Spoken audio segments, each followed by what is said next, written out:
I want to have an honest conversation with you about what we are choosing to pay attention to, about what we are choosing to ignore, because we've spent this week covering some of the heaviest stories Nigeria has seen in a long time. Children in a bush in Oyo State, now in their 8th day of captivity, a senior ISIS commander killed in a joint operation that puts Nigeria at the center of global counterterrorism. The biggest drug bust in this country's history, 2 political earthquakes in Lagos and Rivers State, and a cyberbullying conviction that should make every Nigerian online sit up. And yet, by every social media metric, the story that has dominated this week, the story that has generated the most tweets, the most TikToks, the most Instagram saves, the most forwards, is that of Frank Edoho and Sandra and Chike. And now, before I say any other thing, I just want to be clear about this.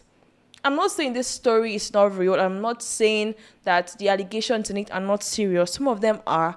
And I'm not saying that we should not cover it. We're going to cover it in full, factual, and with the weight that it deserves. But what I'm saying is something harder, and I'm just trying to ask that, why is this story a private marital breakdown between 3 adults? Why is it consuming more of our collective attention than children being held hostage in a forest? And whether that says something about us, that's what we need to be honest about. But before we get into the details, I want you to do us a quick favor. Like this video, hit that subscribe button right now, and while you're there, tap the notification bell so you never miss a new video when it drops. And also share this post so more Africans and concerned people around the world, you can join and stay updated on the unfolding situation. Let's get into it.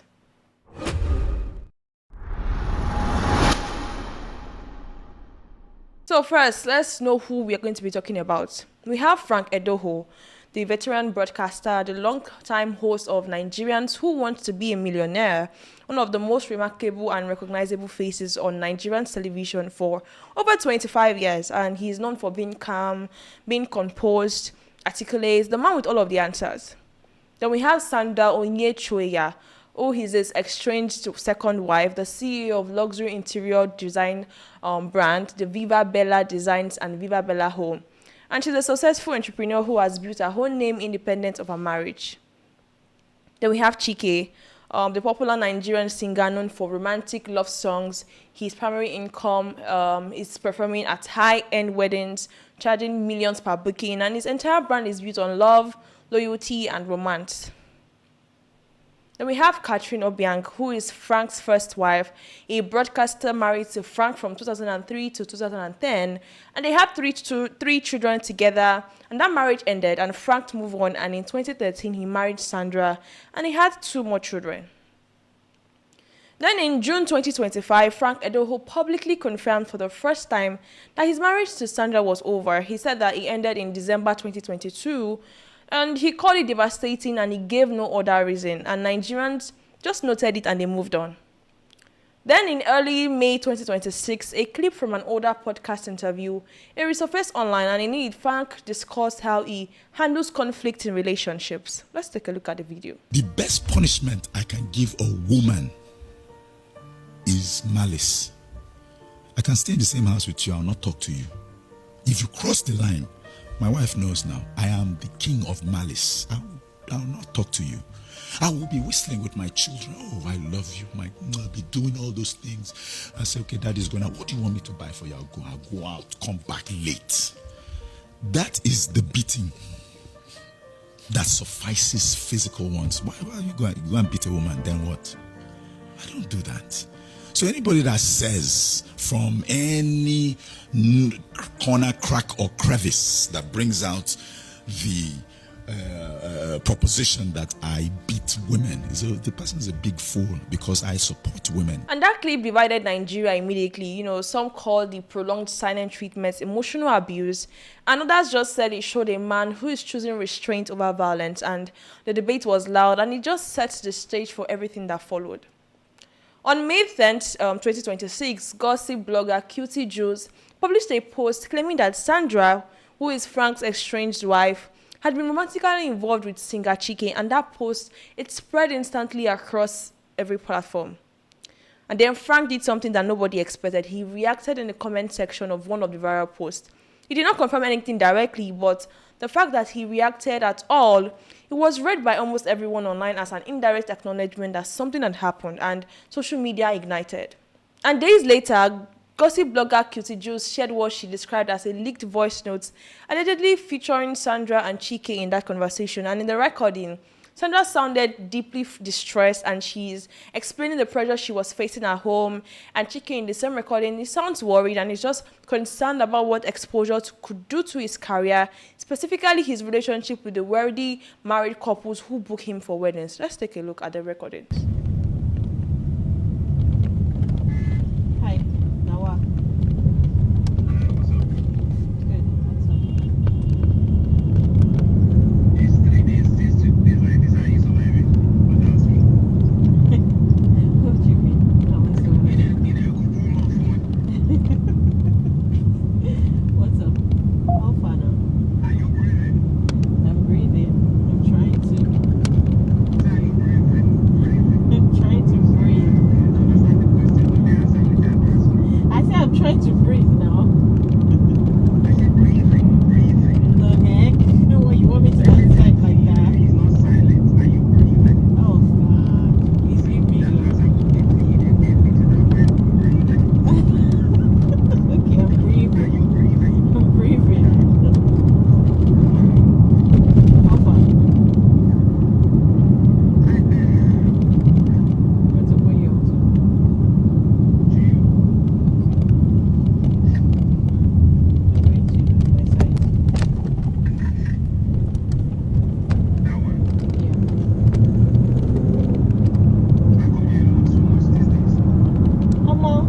I'm telling you, say things are falling apart for real, for real. I'm telling you facts. I'm telling you, I mean, yeah, I mean, it's pretty much done because he's saying that if I do not confess, that's it, it's done. There's nothing he wants to hear apart from a confession, and based on the questions he's asking me, I don't know what to say. There's nothing to say, you know. Wait, that's not happening. Yeah, so it's done now because that's not happening. So that's it, pretty much. He doesn't want to hear any other thing because he says every other thing is a lie. If I can't say the simple one, but simple, are you talking to anybody at all? The reason why I'm asking this is he keeps saying they are saying, and he keeps saying that he's saying. Okay, can I ask you something? Let's assume, can you hear me? I can hear you. That for the wildest reasons, I'm talking to anybody for the most stupidest reason, right? Yeah. Why would I tell them that kind of thing? So what he's saying, so what he keeps, what he's like really crazy about is that I'm contacting you, and you're saying to people that I'm the one contacting you, I'm the one not leaving you, I'm the one contacting you, and then he's saying that you're the one telling me. In fact, it's just crazy, honestly. I'm the one telling what? He's just saying that you're talking, and because you're talking, people are saying this.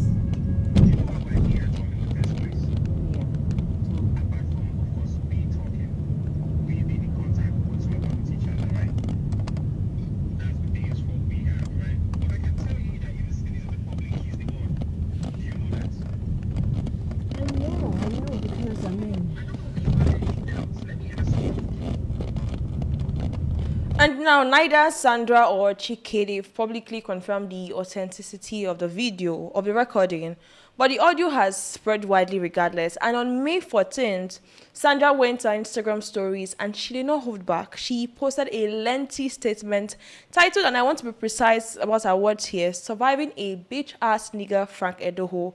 And in the post, she accused Frank of years of infidelity, emotional abuse, financial neglect, domestic violence. And she did not just make claims. She posted photographs, bank statements, screenshots, chat conversations as evidence.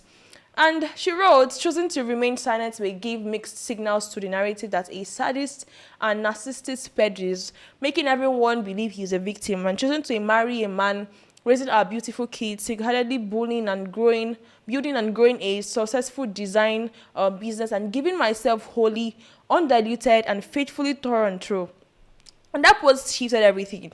Because what started as an infidelity story about Sandra had now become a domestic abuse about Frank, with public opinion moving sharply in Sandra's favor. And the very next day, May 15th, another audio emerged, and this one was from a 30-minute phone conversation allegedly between Frank Edoho and social media influencer Titilope Faith. And in that recording, Frank claims that he confronted Chike in person. And I want to stress that this has not been officially verified by Frank, but let's just have a listen at the audio. Oh, hello, good evening, sir. Yeah, good evening. How are you doing now? Fine, sir. All right. Okay. First of all, I want to thank you for telling people what I really meant, because most people didn't watch to the end of the video, and even if they did, their emotions took over their logic. So you hit the nail on the head exactly, and one other guy too, exactly. But everybody is jumping with it because they want to create content with it. So Yeah. the reason why I'm calling you is I want to confide in you, and I want to put a stop to all this. The way I'm going to put a stop to all this, I will tell you. But firstly, let me tell you, since 2022 December until January of last year, not this year, January last year, that news that came out is very, very, very, very true. I approached that stupid boy because this is my second marriage. Okay. I approached that stupid boy. I saw him one day. He was shaking like a leaf. And I told him, I said, do you know who I am? He said, yes. Okay, so what the hell are you doing with my wife? He was with a girlfriend.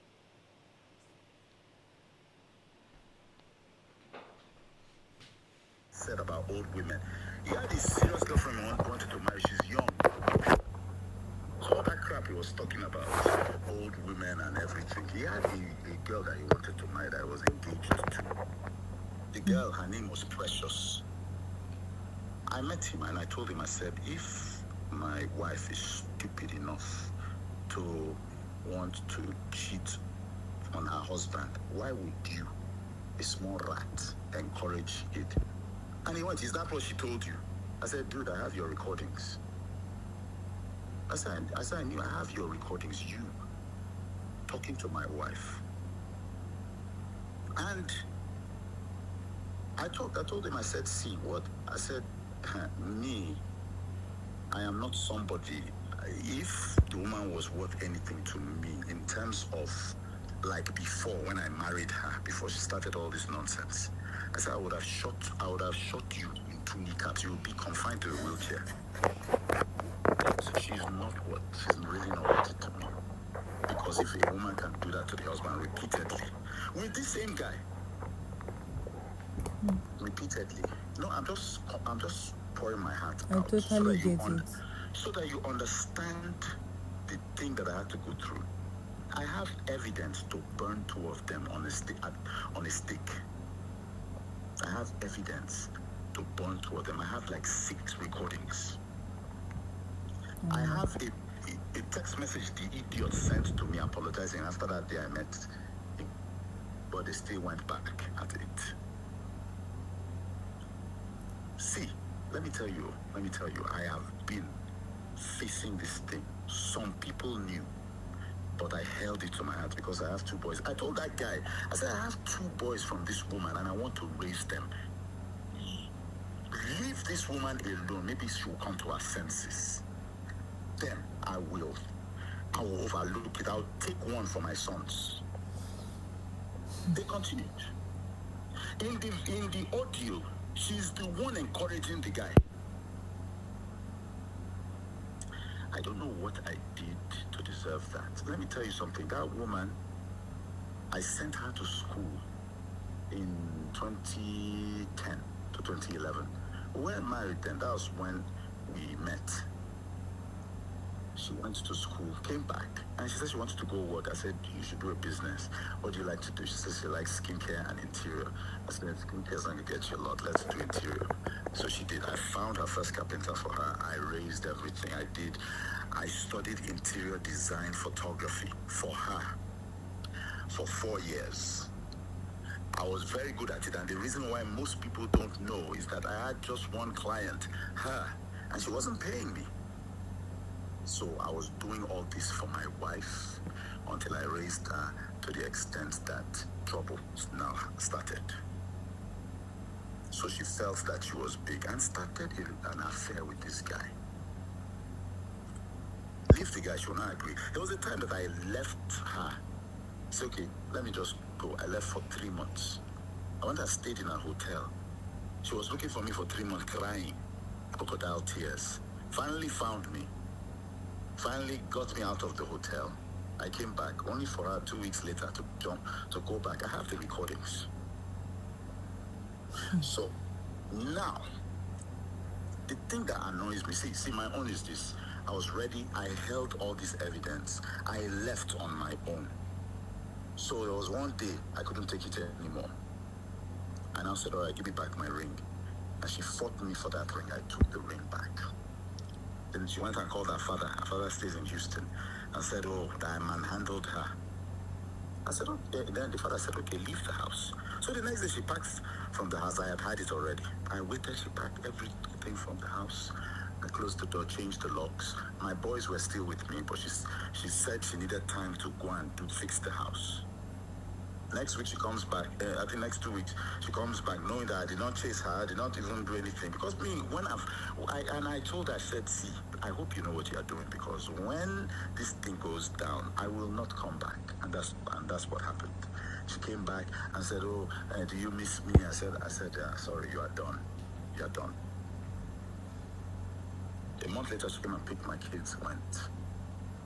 Everything was going on well, and she went. She even allowed my children to come and stay with me for one weekend and went back and everything. Then it got to a point where she saw that I had moved on.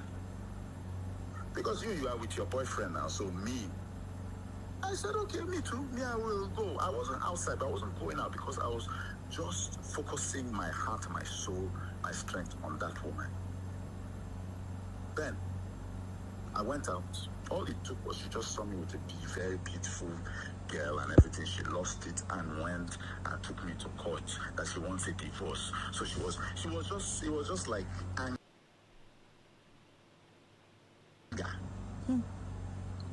So, but the thing is this, if you don't wait for 2 years before you go to court, the court will ask you, why do you want the divorce before 2 years?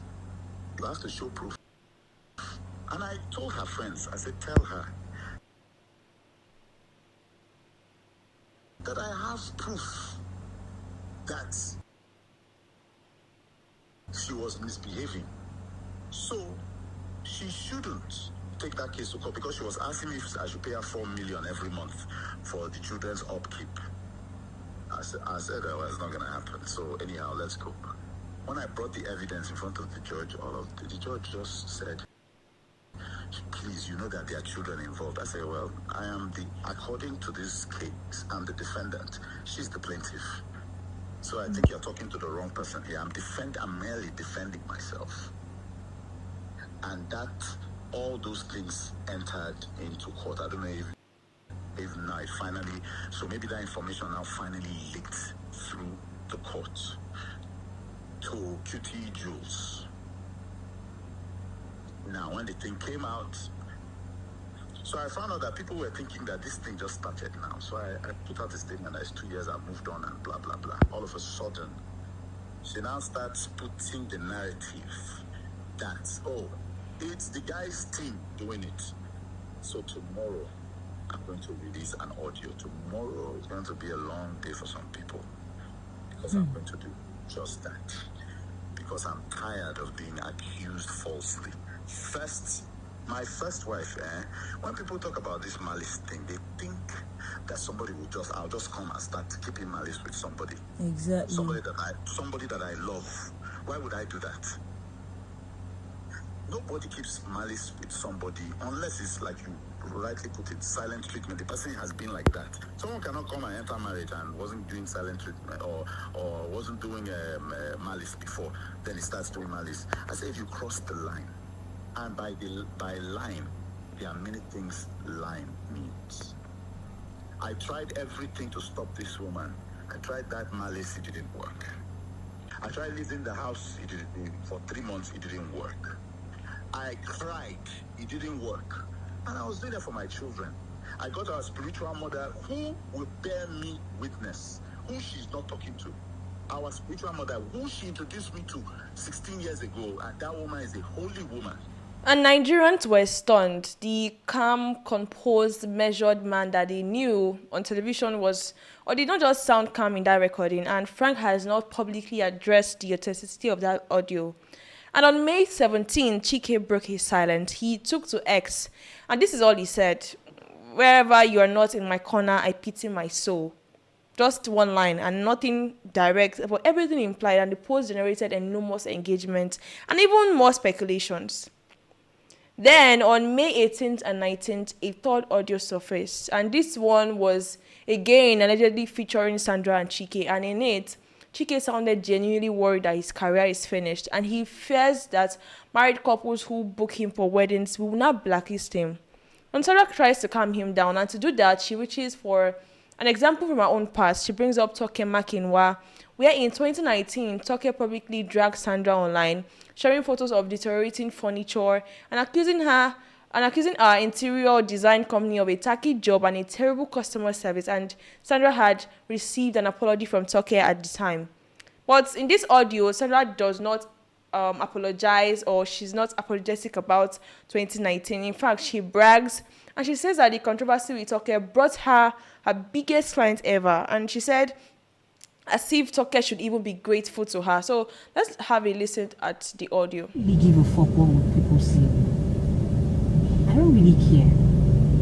But I know you're still younger and you still care and you still want to be perceived in a certain way. You know, but at the end of the day, what's important? Is it the blog post for 2 weeks? 2 months? Can we be in the news for 6 months? So what are we saying? It's definitely going to be a backlash. Will it affect your music career?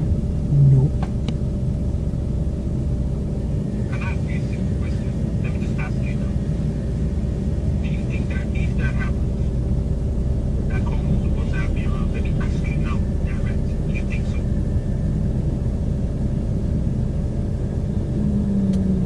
Eventually, yes. Okay, how do you Eventually. think this is eventually? See, let me tell you something. I'll give you an example with me, and it's very different. Listen, don't do chum. Don't do that. I'm not sure. That's Chirigodu now. I'll give you an example of me in my career. Something that because Chirino now. Listen, and it may not be the same. It may not be the same analogy, but just listen. So, in my one time in my career, especially not even one time when I worked with Toke Makinwa, she felt like she could. Of course, I did Toke's 2 homes. What are you saying you did? oh, okay, you want to get When I designed her homes for her, I did the first home. No, not for her. What the fuck? She can't afford getting a day more. I work for Toke Makinwa. How?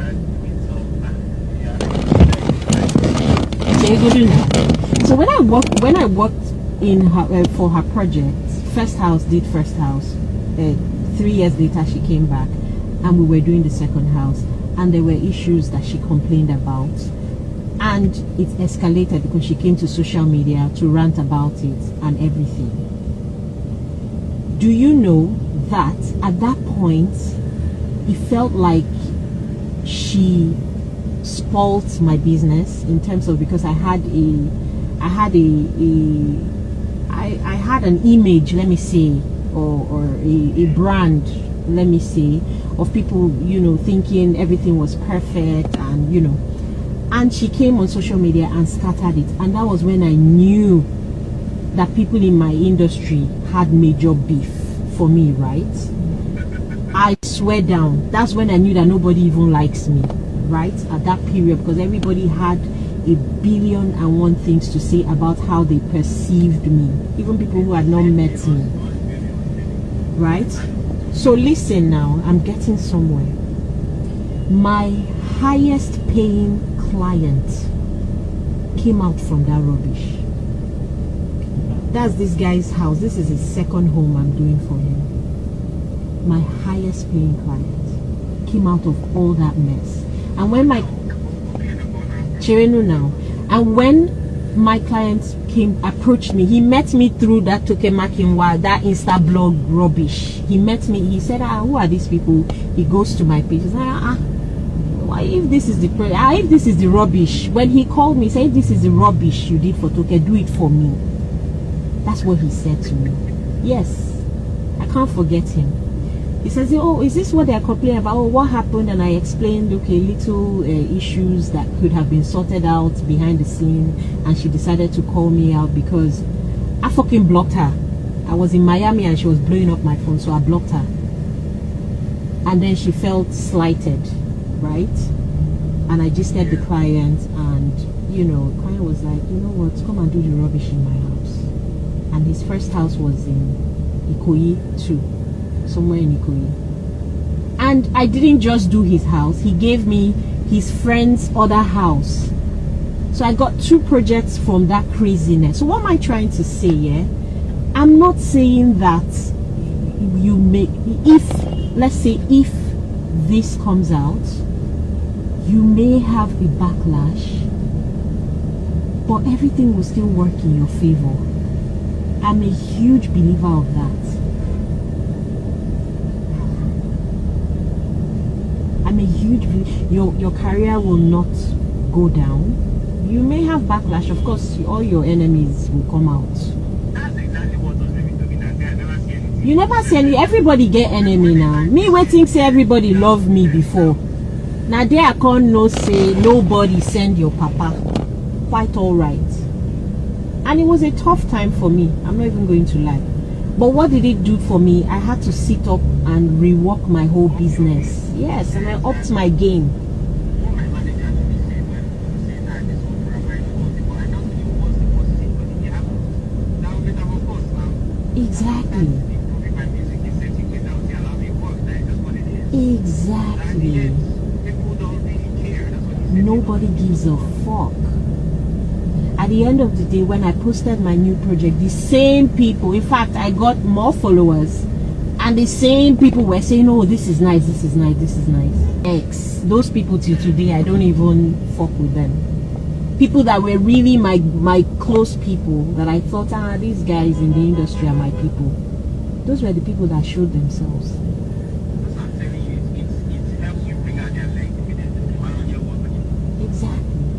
So what am I trying to say? I'm sorry we are all caught in the crossfire, but if push comes to shove, nobody will die. That's just what I'm trying to say. And just maybe it's one saying so because I feel the personal part of it is a part of you that's human that just says, what the fuck is this? I know. Where did I come from?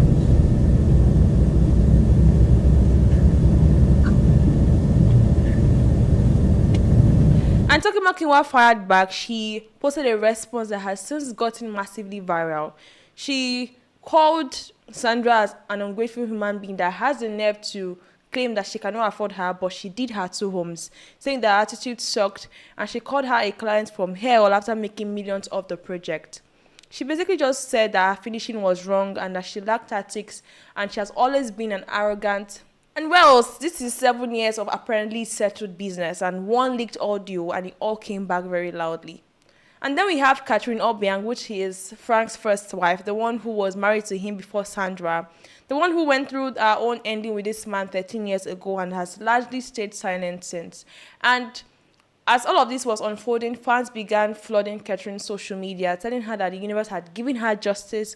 And Sandra responded, I mean, not directly. She posted on her birthday with the caption, "What a time to be alive." And she called herself a root that flows. She referred to vaginal warmth, and she replied to a comment in French with a laughing emoji. And she said nothing about Frank. She said everything about Frank, and Nigerians said and read every syllable of it. And the social media critic, Very Dark Man, released a video analysis of the situation.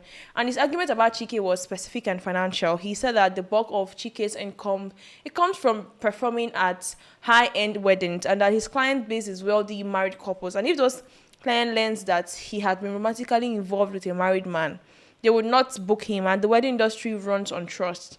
And this scandal, Very Dark Man says, could permanently alter Chike's relationship with that entire market. Let's have a look at the video. You and Frank Edoho and the wife, you don't cool down. So it's now time for us to tell you the reality. You see, your career is about to be ruined for good. You're about to lose a lot. A lot. And this is how it starts. I'll break it down. So Chike is an artist that usually most of his bookings are wedding bookings. Chike, most of his booking are wedding bookings. You know what they call him, the boo of the boolless. But recent time they've added another AKA, the boo of the boolless and the boo to married women. Well, okay, let's go straight to the point and the reality. So in a month, Chike get at least 3 wedding bookings in a month, or let's say 2 wedding bookings. And it charges between 70 to 80 million. In some cases, it charges like 50, 60 million. Just to go sing for wedding. Because women like him a lot. Women tell the man they won't marry, "Oh, I want Chike to, one of my wishes to have Chike sing in my wedding." So they book Chike for wedding. But you see this matter, so you go mess them all bad. Because those wedding bookings are going to stop. Those wedding bookings are going to stop. Which mouths the women want to tell their husband to be? Say they want me Chike come play for their wedding. How? How? Because if they go and tell their husband, "No, honey, I want to see Chike on my wedding." Eh? With what they go on now, what don't happen? With the kind of publicity where Chike don't get now. Husband will always now say, "Eh?" That's why if you dope Frank Edoho wife. Frank Edoho wife. Who I be? If I bring Chike to the wedding, Chike can just sing to my wife, and maybe when he's singing, my wife can just be fascinated by him. Then from there they laugh, exchange numbers if possible. One day I go out, he could only blow my wife. Bro, a lot of men, when Chike don't come play for their wedding, go they suspect say Chike don't blow their wives. Bro, you don't know where problem they. Now Chike phase of life won't start. Because this thing go affect and gone. All those people that bring Chike to come and sing for their wife's birthday, because a lot of these older women too, they feel the guy, they can't do it again. His wedding bookings are gonna reduce. And like that, they don't cancel them. Because when this Chike don't understand, you see, Frank Edoho, now for this generation, no more, Frank Edoho be like idol, he be like God. Frank Edoho now person where we say a lot of people look up to be, they won't be like him. People wish they were as intelligent as Frank Edoho. The older generation and the people that command the wealth, they see Frank Edoho as like, "Oh more, you can't bend the wife? Bro, you gonna lose, oh. I say your wedding booking, it's not like this today." And the craziest part is say, before people don't know, now when they know, I say a lot of men will be insecure. They can't have you around their wives. And media personality Daddy Freeze also weighed in, and in a video he strongly criticized those celebrating Chike, calling them useless. And he said neither Frank nor Sandra should be champion, and that Chike is, in a particularly way, should not be seen as a hero in this situation. Let's have a look. Chike no try at all. I'm not gonna leave Chike now. I'm not gonna leave Chike. One of the reasons why men don't touch married women is because they don't want it done to them. Because if you're a person wife, you must be your own. Thank you, Holyfield. If you married woman, they must be your wife. So no, the married woman. They say Chike don't release album. And because there are people willing to buy, that's the problem. You see, that's the problem. Like I said earlier on, Frank Edoho might be a victim, his wife might be a victim. Chike is not a hero. All of you women celebrating Chike, people are useless. If right now you're among the people celebrating Chike, just count yourself among useless people. Because all of you women celebrating Chike, God go punish you now. All of you celebrating that cockerel, that chicken, Chike with chicken. All of you celebrating, God go all of you now. And then on May 21st, Frank Edoho issued an official statement, and he denied all allegations of domestic violence and infidelity completely. And he described the accusations as false and misleading, and expressed concern about the impact of the public scandal on their children. And Sandra's response was a new cryptic Instagram post saying the circle continues. And as of today, May 22nd, 2026, Frank has denied everything, and Chike has said nothing beyond that cryptic post. And Sandra continues to post. New leaks are emerging. Chike has said a piece. Very Dark Man is still providing analysis, and Catherine Obiang is just posting better captions that tells you everything without saying a single explicit word. Over a week, and it's still the #1 trending story in Nigeria. And this is where I want to step back a bit from the story, because I think this story, the fact that it has been trending for over a week, and the fact that it has overtaken school abductions and elections and drug busts on every platform, that story has something to say to us about who we are right now, about what we are choosing to look at, about what we are letting slide while we watch. And let me just start with the moral question at the center of this scandal, because I think it has gotten muddled in the noise. Cheating is wrong, full stop. It does not matter who is doing it. It does not matter why they are doing it. It does not matter what was done to them first, or how long they stayed in a bad situation, or whether their partner gave them reason to cheat. The moment you make the decision to go outside your relationship without your partner's knowledge, you have chosen to cause harm, and that choice belongs to you. And now in this specific story, there are allegations of abuse, infidelity, and neglect on multiple sides. And I'm not just going to adjudicate who did what to whom. That's not what I'm here to do. That's not what my job is. But I'm going to name something that I think is happening in the wider culture.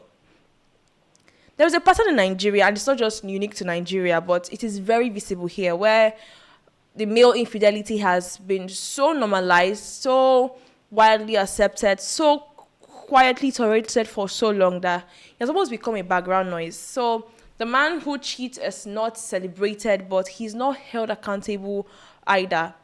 It is, men will always be men. If he provides, so it is usually just kept behind closed doors, and the women is expected to just manage it quietly. And now what we're seeing is that in this story, or stories after stories on Nigerian social media, is that women who have been managing it quietly, they've decided that they're no longer going to manage it. And Sandra went public. We had Ruby Ekpo, who went public some weeks back. Also had others that have gone out publicly too. And the internet rewarded them for its attention and views and solidarity. And here is where I have to be honest. The attention and solidarity is real. The pain underneath all of this is real. But the platform it plays out is not a healing space. It's not a justice space. It's a content space. And the moment you're paying becomes content, the moment someone is monetizing your suffering, including the people posting about it, going public about what happened to you in a marriage is not wrong in itself. It is the power in naming things. But I want to gently ask, at what point does naming become a performance? At what point does the evidence posting, the cryptic caption, the back and forth that goes on, the leak about, I don't know, what everyone does every day, at what point does it actually stop being about justice and start being about winning? And what is actually won? We had Rubiekwa and Mayowa weeks ago, the back and forth for days, the reactions, the counter reactions, new evidences, popular figures taking sides. And then we've had silence. Both have gone quiet. They've moved on with their lives. They've been posting without the whole issue being brought up anymore. And the internet has just moved on to the next thing. So who did that serve? Who is better for it? And if we want to talk about the reactions, because the fact that popular figures like Very Dark Man, Daddy Freeze, Toke Makinwa, and multiple unnamed influencers and commentators are publicly, I don't know, would I say picking sides in private couples crisis, it tells us something that I think we need to name. When we decide that a celebrity's opinion on someone else's marriage is relevant information, or when did we start using popular people agree with her as evidence that someone is right? When did we start crowdsourcing our moral judgment? The moral question in the Frank and Sandra situation is not complicated. Cheating is wrong. Abuse, if it happened, is very wrong. Both things can be true simultaneously. A person can be a victim of abuse and also make choices that cause harm to someone else. And these things are not mutually exclusive. But social media cannot hold that complexity. Social media needs a villain and a hero. So we pick sides. And then popular people would pick sides, and the sides with the most popular people will get the most shares, and we call that justice. And it is not justice, it is just entertainment, just as accountability. And here's what worries me the most. Young people watching all of this, children who are always online, who have more access to the internet than any generation before them, they are all learning from this. And these are learnings that when a relationship breaks down, you go public. There are learnings that is that the more dramatic your disclosure, the more support you get. They're learning that other people's marriages are content to be consumed and commented on. They're learning that loyalty to your relationship is optional if views are high enough. And that's what we are teaching. That's what we are modeling. And then we wonder why the next generation has complicated relationships with commitment, with privacy and trust. Let me just tell you what the not trend has had this week. Let me tell you what did not get as many shares, as many comments, as many replays as Frank and Sandra's story. This is the day 8 where the children and teachers abducted from schools in Owerri local government or your state are still in captivity. And Amnesty International has formally warned that many kidnapping victims in Nigeria are never released. And the rescue operations, they continue inside Old Oyo National Park. And as of this morning, there are no confirmed releases. We had JAMB who lowered its university admission cutoff to 150 out of 400. And that is 37.5%. And polytechnics can now admit students who got 100 with just 25%. And this is a country that wants to compete in AI, in technology, a knowledge-driven global economy that is saying that a quarter of the possible mark is enough to enter a degree program. And analysts at the cable called it sacrificing standards for access. And it's just the question of, are we engineering a generation of intellectual dwarfs? We also have INEC's voter registration phase, which has been running from May 11 to July 10, 2026. The 2027 presidential election is scheduled for January 16, 2027, and that is less than 8 months away. The deadline to register for your PVC is August 30, 2026. And if you've not registered and you do not collect your PVC before that date, you cannot vote. And in 2023, out of 93 million registered voters, the turnout was just 26.7%. Less than 3 in 10 Nigerians who could vote voted. Then we also have the story of the biggest drug bust in Nigeria's history that happened this week. A Nigerian-Mexican meth cartel manufacturing 480 billion naira worth of crystal meth entered a forest in Ogun State, and 3 Mexican nationals imported specifically to cook these drugs. And the NDLEA boss One, that this is just an imagined trend, and other labs may exist that we don't even know about yet. So all of these stories, they exist. We cover some of them. We cover them fully and carefully with depth that they deserve. But the algorithm does not reward that. It rewards drama. And so drama wins. And yes, I understand why Frank and Sandra's story is compelling. I mean, I genuinely do. But it is human. It is familiar.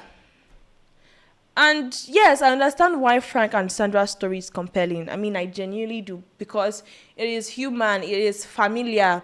It touches something that many people have felt privately, from betrayal to silence, the gap between what a marriage looks like and what it actually is. And those are universal feelings. And when a story that touches people, they just respond. But we cannot let that compelling story replace the most important ones. We cannot let what is entertaining blind us to what is urgent, because while we are counting Chike's cryptic posts, children are in the bush. While we are taking sides in a marriage we know from one side of a phone screen, an election is approaching and millions of people do not have their PVCs. While we are debating Sandra's evidence, a country is quietly lowering a standard of what it considers good enough to educate its next generation. And I want to say something to anyone who is in a relationship right now and they know that a line has been crossed that cannot be uncrossed. You could leave. I mean, it doesn't have to be so public. It does not have to come with a post.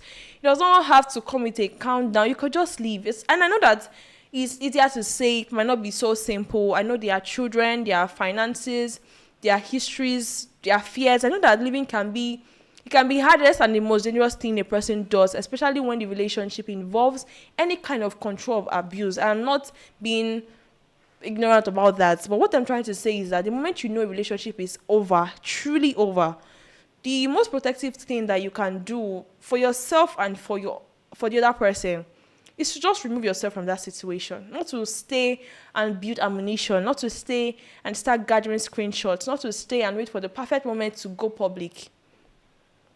You can protect both of you from the harm that comes from what happens next when you don't. Because what we are watching with Frank and Sandra is what happens when two people who are no longer together cannot separate. Emotionally, logistically, publicly. And a third and fourth person, and now a fifth person, they are now all caught in the fallout. And the children that both of them share, they are growing up watching this play out on the internet. And that is more than any of the adult drama, because that is the real casualty of this story. And I want to close this by speaking directly to you, Waivers, the person who shared Frank and Sandra's post this week, the person who sent the audio to their group chat, the person who spent 45 minutes reading comment threads about Chike instead of actually going to register for their PVC. I'm not judging you. I mean, I did some versions of that too, but I want to ask you something this week. Just one thing. Go to INEC website or go to your local government area and check your voter registration status. The final PVC registration window is open until July 10, and the deadline to collect your PVC is August 30, and the presidential election is in January 16, 2027, and this is just 8 months away. This is the election that will determine who governs this country, who manages its security response, who decides whether those schools in Oyo are ever properly protected, whether JAMB cutoff mark reflects ambition or surrender. And if you have children, or if you work with children, or if you're an elder sibling, an auntie, an uncle, a mentor, having a conversation with a young person this week about what they're consuming online, not just a lecture, a conversation. Ask them what they think about the Frank and Sandra story. And then ask them if they know about what happened to children in Oyo. See which one they will tell you more about. Because the children who are always online and have so much access to the internet, they're going to grow up to be the adults who vote in 2027, who build businesses and raise families and make policies. And what they are learning to pay attention to right now, what we are teaching them, every share, every retweet, every hour spent on one story instead of the other. This is very important. And we are WayWaves Daily, and our job is to bring you the news, all of it, the heavy and the light, the important and the entertaining. But today, on this Friday, I wanted to give you something different. I wanted to give you honesty about the stories, about the choices, about what we are doing with our attention in a country that needs us to be paying attention to the right things. Cheating is wrong. Going public to score points is not healing. Popular opinions are not moral compasses. The election is coming. The children are still in the bush. I want you to make of that what you will. Thank you for being with us here today on WayWaves Daily, where we go beyond headlines to break down the political, the economic, and social forces shaping the world today and how they directly impact Africa and Africans everywhere. If you're not already part of the family, do us a quick favor. Hit that subscribe button right now, and while you're there, tap the notification bell so you never miss a new video when it drops. We post daily, and trust me, you don't want to be the last one hearing about these stories. Also drop in the comments right now where you're watching from and what's happening in your city, in your town, or the corner of the world, big or small, politics, rise on the streets, social issues, celebrations, anything. Bring it to our notice because we read every single one and sometimes even feature them in future videos. I am Iyanuoluwa. See you next time.